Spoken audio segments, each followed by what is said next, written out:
surprising nature of the Christmas gift God gives to each of us.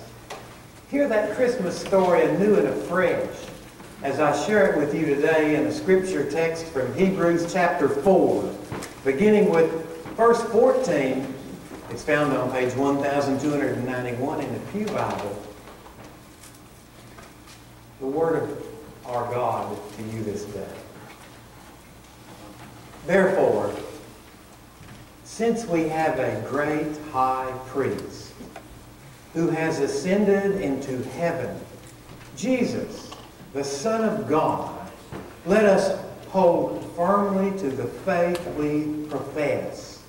For we do not have a high priest who is unable to empathize with our weaknesses, but we have one who has been tempted in every way, just as we are, yet he did not sin.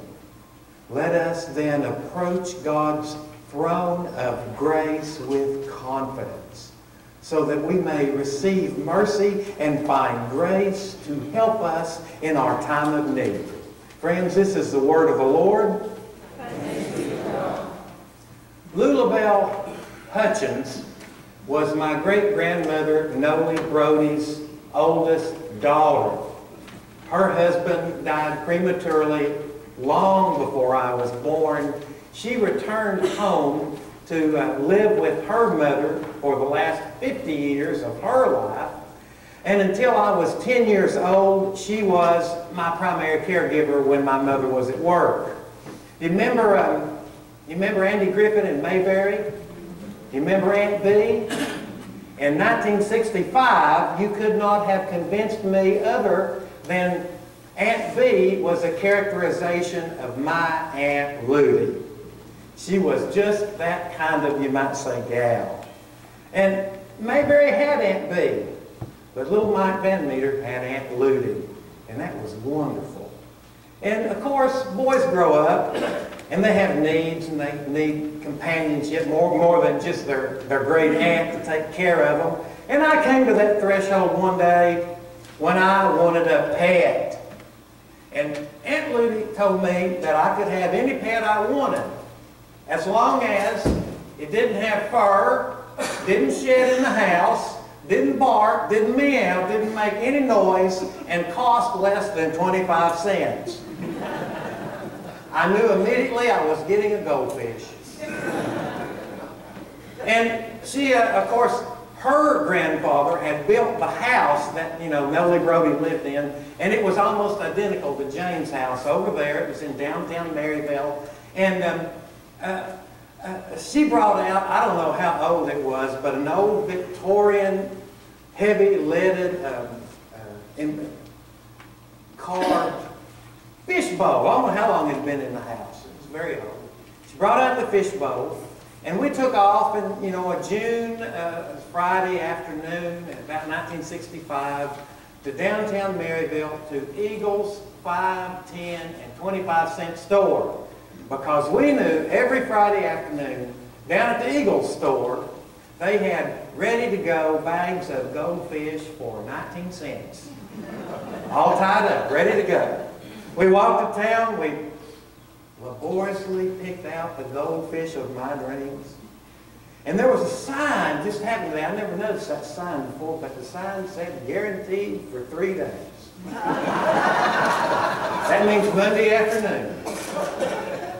We took that goldfish home, and I was just ecstatic. I had my new pet. Now, I don't want to seem arrogant. I don't want to seem like I'm bragging, but yes, at Nolie Brody's house, we had a deluxe outdoor swimming pool. It had all 3 of the inflatable rings. And sometimes I think I have a 52-inch chest because I could blow up all 3 of them. And of course, I blew that pool up, and Aunt Ludy came out, and she added the ceremonial Clorox that she added to everything. And I was doing that water, and I decided that I'm going to share this afternoon with my new fish. And she said, what you going to name that fish? Now this is 1965. Nemo and the movie and Disney and all, none of that was going on. But I knew exactly what I was going to name that fish. I was going to name it from the most famous fish on television in those days, that Charlie the tuna, that contentious fish, the indefatigable, undefeatable fish who had been turned down again and again and again by only the best tuna becomes star-kissed tuna, and the tagline was, can you say it with me? Sorry, Charlie. Charlie the tuna fish. So there on a June Friday afternoon, about 1965, I must have looked like a little piggy slopping around in that little three-ring, the swimming pool with Charlie, the goldfish, on a chair overlooking swimming. We're just having the greatest of time. And I don't know what happened, but Charlie got so excited, he jumped out of that bowl right into the three-ring swimming pool. And I start screaming, and I knew Aunt Ludy, she was staring at me through the parlor window. She immediately was outside. What's going on? It's the pool.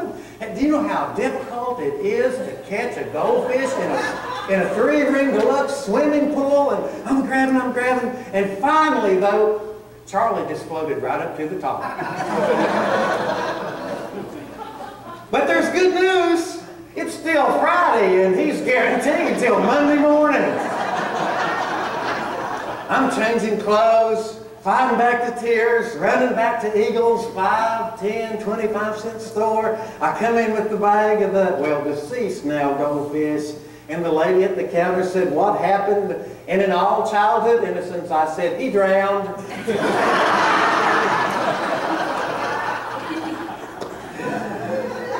That is my favorite story of having to return a gift. And in this gift-giving season, I know that somehow each and every one of you are going to have a similar experience of returning a gift in the next month. And, you know, I did some research on why we return gifts. It's about 30% of all gifts are returned after the Christmas season.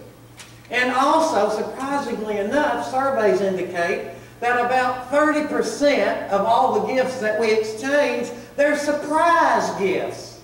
Somebody buys me something that I didn't want and didn't expect and didn't appreciate even in the beginning.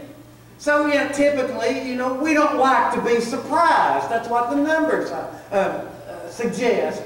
We don't like to be surprised. And so I say to you, to avoid all those difficult holiday surprises, have you got your Christmas gift list ready yet? I mean, come on. I'm warning you. I was at Walmart yesterday, and nose hair clippers are on sale, and they're stacked up right there in the middle of the hallway. And if somebody asks you what you want for Christmas, you better have an answer real quick. I don't want any more nose hair clippers. People ask me, I mean, I don't want to be surprised. You know, they ask me, Mom calls up, what do you want for Christmas? Stephen calls up, I know exactly. You get me a Russell Stover gift sampler. That's a box of candy. Because I don't want to be surprised. Becky said, well, what do you really want this year? And I just got this catalog in the mail, and it was nothing but knives. I don't know what that knives do. And I said, well, get me a set of those three throwing hatchets like Daniel Boone used. $19.95. You give me a set of those. I mean, I didn't want to be surprised. I don't want to open up a box of NutraSweet, Nutrisystem meals. You know, we just saw this, and we just thought of you for some reason. I don't want that kind of surprise at Christmas, right before I have my pumpkin pie, turkey, and dressing. I don't want, and you don't want. You don't want somebody to get you the complete set of Richard Simmons workout videos, now do you? Don't want to be surprised. You better know what the answer is. I knew this crazy man one time. What are you getting your wife for Christmas? He said, I'm getting her a mood ring. What? Yeah, it'll be kind of like an alarm system when I get home at night. And I'm thinking to myself, I wonder what color that cheap ring turns on Christmas morning when she puts it on. None of us want to be a surprise Christmas. A surprise Christmas gift just has the potential to completely go wrong. Nothing but disaster. But this morning I want to remind you of the Christmas story. And as I read you the Christmas story this morning, I do want us to look at it. to look at all the surprises that God has. The Christmas story, I believe, begins with some familiar words in John chapter 3, verse 16. Let's read it together. Can you see it on the screen? For God so loved the world, that He gave His one and only Son, that whoever believes in Him shall not perish, but have eternal life. Now there's this true story of Christmas. That's it. That's the magic and the meaning of the season. God gave the gift of His Son. That's real Christmas. It should be no surprise, because from the very beginning, in Genesis, right after Adam and Eve have their big disastrous afternoon, in Genesis chapter 2:15, God turns to the serpent, to the guilty serpent, to the serpent being punished, and promises the coming of a Messiah that will bruise his head and strike his heel. It should be no surprise, all through the Old Testament, one prophecy after another, that the Messiah is coming, that the birth of Christ. In fact, on December the 24th at 9:30 Sunday school hour, if you're not in a Sunday school class, or if your class wants to come down and be with me in the chapel, I'm going to review the prophecies of Christmas. We'll look at as many, the time, the place, the family, even the very year of His birth. It's all in the Old Testament. It was no surprise that He was born. That's no surprise to anybody. It's not a surprise that God gave His only begotten Son. The surprising thing, though, is how God gave that Son. Because how God gave His Son, that all that believe should not perish. The how is shocking, wondrous, surprising. Let's look at the Christmas story. How does it start? Luke 1:26. Read it with me. Now in the 6th month, the angel Gabriel was sent from God to the city in Galilee called Nazareth. Why Nazareth?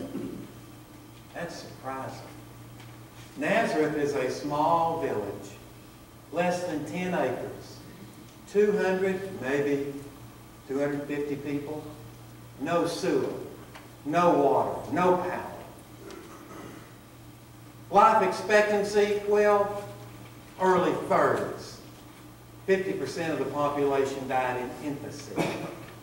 This is not Rome, it's not Athens, it's not New York, it's not even Newberry. It's Nazareth. And God sends an angel. The people in Nazareth, to Mary, to Joseph, and to Elizabeth, and the nativity story. To a forgotten, insignificant, desperate people in a desolate place. What is God doing? Prepare to be surprised. Read with me the story. Come on, Luke 1:27. To a virgin pledged to be married to a man named Joseph, a descendant of David. The virgin's name was Mary. Now, I'll just pause for a moment. I always got to talk about this virgin birth thing. Of course, that's the ancient creed of the church. In the 19th and 20th century, there was a lot of, denial of that.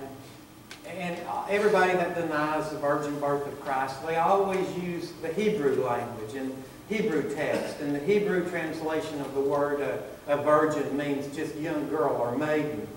And they would argue that Mary is not a virgin because of a Hebrew word. But the promise of the virgin birth didn't come through somebody that spoke Hebrew or Hebrew text. It's proclaimed in the angels' voices in the New Testament, in the gospel stories, and it's clearly, well, virgin.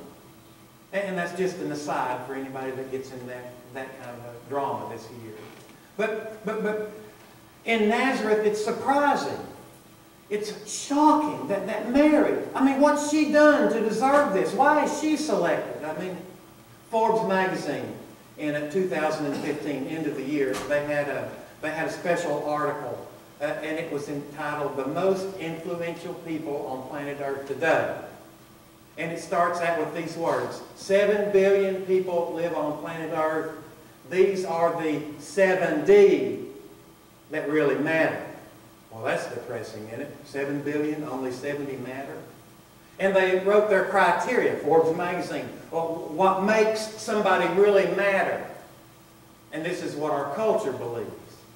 Somebody really matters because they're a person of power and authority. They can control other people's lives. Somebody really matters, number two, because of the type of authority that they have. Religious, political, scientific. The influence that they yield.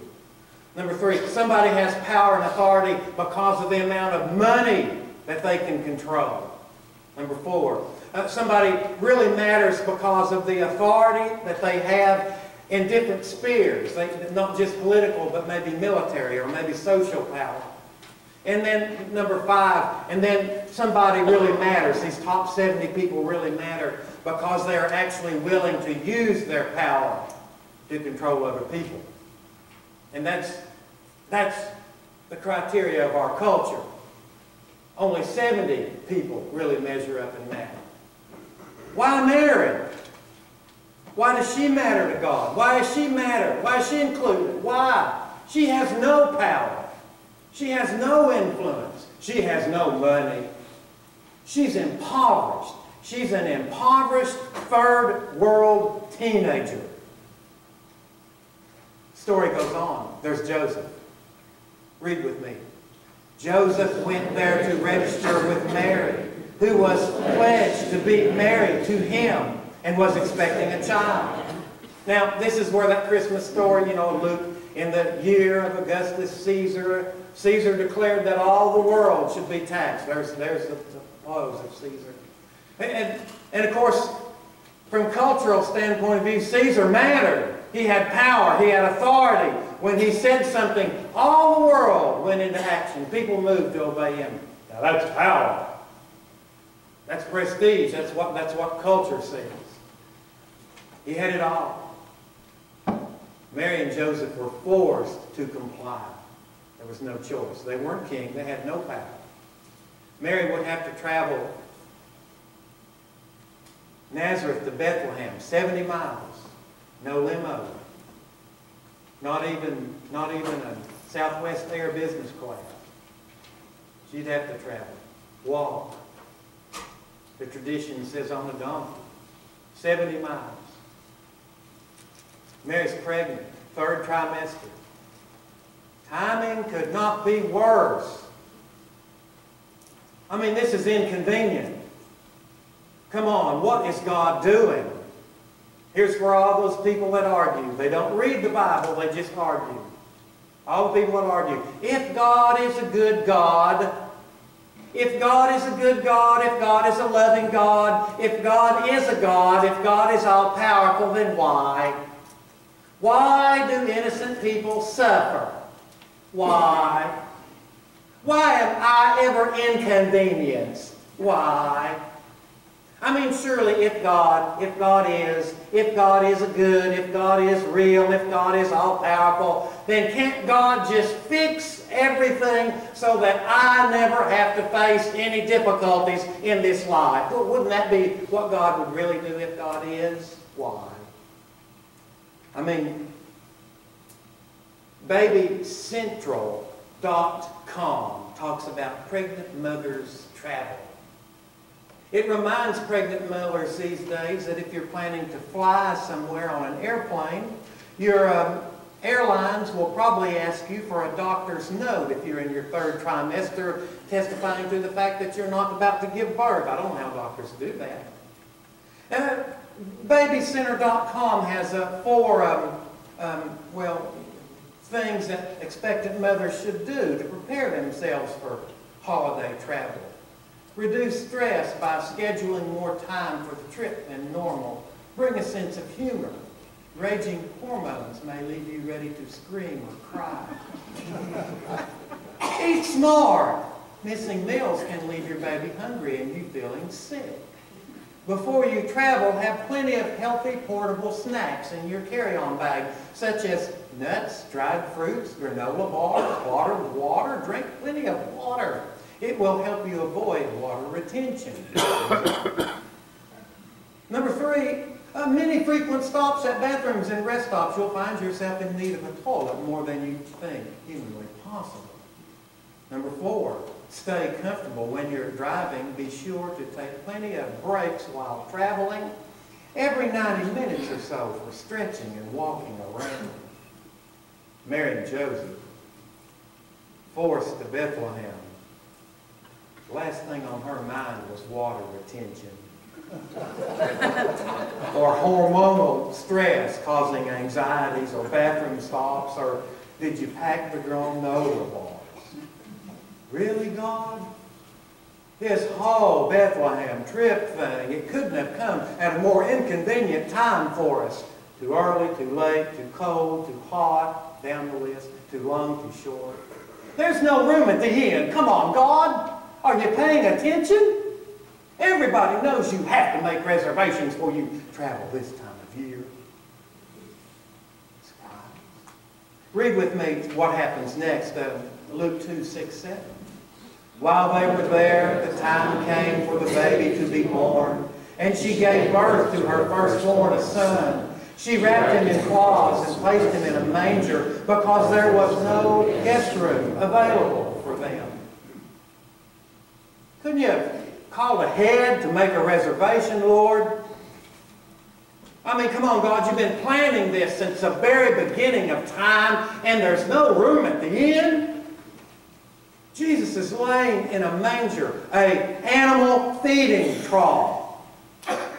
I couldn't imagine a more cruel cradle, a more difficult condition. What is God doing in all of this? We hear the story so often. You hear the story. We get immune to the surprising nature of it all. We repurpose the nativity. We deny all of its desperation. We give it a serene and peaceful feeling. A Norman Rockwell quality. Oh, beautiful night, all is calm, all is bright. The cattle are bowing down. There's a cow in the delivery room. Am I the only one that's, perplexed by that? I saw a candle set for holiday season. I was shopping at one of those favorite stores of mine, dollar store. And it said scents for Christmas, scents of Christmas. I go, I got to read this. I wrote them down. Apple cider, cinnamon spice, pumpkin pie, cookie dough, and gingerbread. Scents of Christmas? Did they read the story? I mean, come on, if you were really making a candle set and you really want to call it Scents of Christmas, there's only 3 flavors: shepherd sweat, dirty donkey, and camel dung. Oh, God. Why then? Why that? Why there? Why with those poorest, most desperate, powerless, stinky people? Why, God? Why? Why Bethlehem? Why Mary? Why Joseph? Why did you do it that way? Why not a 4-star hotel? Or at least some old mall store? Why not really wait till modern days, where CNN can cover it all and satellite can bring the story right to us in the comfort of our reclining chairs in our own personal living room? Why not that, God? Wouldn't that be more convenient for us all? Mary, when she heard the Christmas plan from the angel, it says she pondered all these things in her heart. Maybe we should think about all these things more too. What does it all mean? I'm going to tell you 3 things that I see clearly in this scripture, besides all the humorous surprises. First thing I see that I'll remind you of today is that God is saying that Jesus understands you more than you think right now. Read with me Isaiah 9:6. For a child is born to us, a son is given to us. The government will rest on his shoulders. He will be called Wonderful Counselor, Mighty God, Everlasting Father, the Prince of Peace. And that Prince of Peace understands you more than you think this morning. To everyone who feels like they can't catch a break, To everyone who feels like no matter what you do, you can't get ahead. To everybody who's finishing 2017 thinking, I thought it was going to be a better year. I thought maybe this year would be the year we finally catch up a little bit. Or to everyone who's thinking, oh, it's the holiday season again. My family just doesn't get me. To everybody who's lamenting, oh no, my friends turned their back on me again, and I'm so lonely. Jesus, in this Christmas message, says to you this morning, I know how that feels. I've been there, and I get that. Jesus did all of those things, not accidentally. God didn't make all those things happen because He wasn't paying attention. Jesus allowed Himself to enter this world in just that way so that He knows how it feels to be poor. To have your closest friends betray you. And to face life's bitterest moments of disappointment. Why was all that Christmas, that first Christmas, so inconvenient? God is proclaiming to you and to me today that He knows how it feels. God did not use His divine prerogative to be exempt from your suffering and your need, but God makes it clear that He has lived through it, felt it, and experienced just what you're going through on your behalf. That the same junk that plagues your heart and life and family today is the same things that Christ endured victoriously, and He understands. Even the loss of a loved one, God can say, I saw him on the cross, and I knew the isolation of awaiting the resurrection. All those inconveniences, is God's way of saying, look what I would do for you. And that God understands what you're going through and loves you more than you think. A second thing that occurs to me when I read and reread this Christmas story is that God is trying to tell us clearly that Jesus cares. Jesus cares for you more than you know, and more than you know right now. Jesus cares. He is, remember the Bible verse? He is the everlasting Father. And He cares for you. I asked my grandfather, we'd been to New York, we saw Fiddler on the Roof. Anybody saw Fiddler on the Roof? Anybody? Just 2, 3, well, the rest, I think you can rent it on video. Fiddler on the Roof, tradition, oh tradition. Rev.Dr.Mitchell, he sings. And he also sings, I remember that scene, he's married for all these decades, he says to his wife, he says, do you love me? And they sing that song, do you love me? Yes, I do. And it was my grandfather's 40th anniversary. I thought 40 years, this seemed like an eternity. It's just an instant. And I said to my grandfather, I said, how do you know Grandma loves you? And he said, well, it was back during the Depression. In those days, I think every story, the children started with those lines. Not once upon a time, but back during the Depression. Back during the Depression, I got home. He was working in a bakery. I got home. It was July. It was an apartment. It was hot.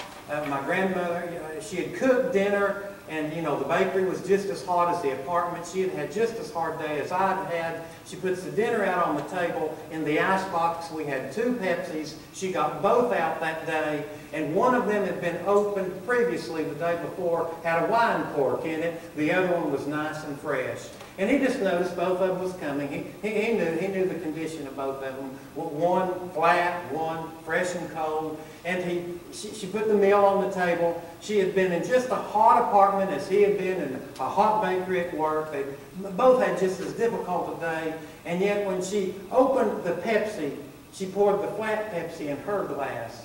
And she poured the fizzy Pepsi into his glass. And he said, at that moment, I had never felt so loved. Loved. Love can be determined by how much a person is willing to sacrifice for someone else. And the Christmas story, it's a remembering, a reminder that Jesus was born into this world of sin and death for you. That Jesus, He doesn't do like we do. I'm going to sacrifice as little as possible that I can get by with. Jesus in the Christmas story, God in Christ, leaving heaven into this earth, even to Bethlehem and Nazareth, Mary and Joseph, to a manger and donkeys and camels and sweaty shepherds. He is not sacrificing as little as He can, but He is absolutely sacrificing as much as can possibly be sacrificed. Anything and everything. From heaven's palace to the manger beneath. God is making a powerful statement that we cannot anesthetize ourselves to one more moment in this existence. God cares for you more than you know. And third thing, God can do for you more than you've ever realized. Jesus can do for you more than you've ever thought possible. He is, remember Isaiah prophecy, He is the mighty God, the Prince of Peace. We're surprised by, well, the Christmas circumstances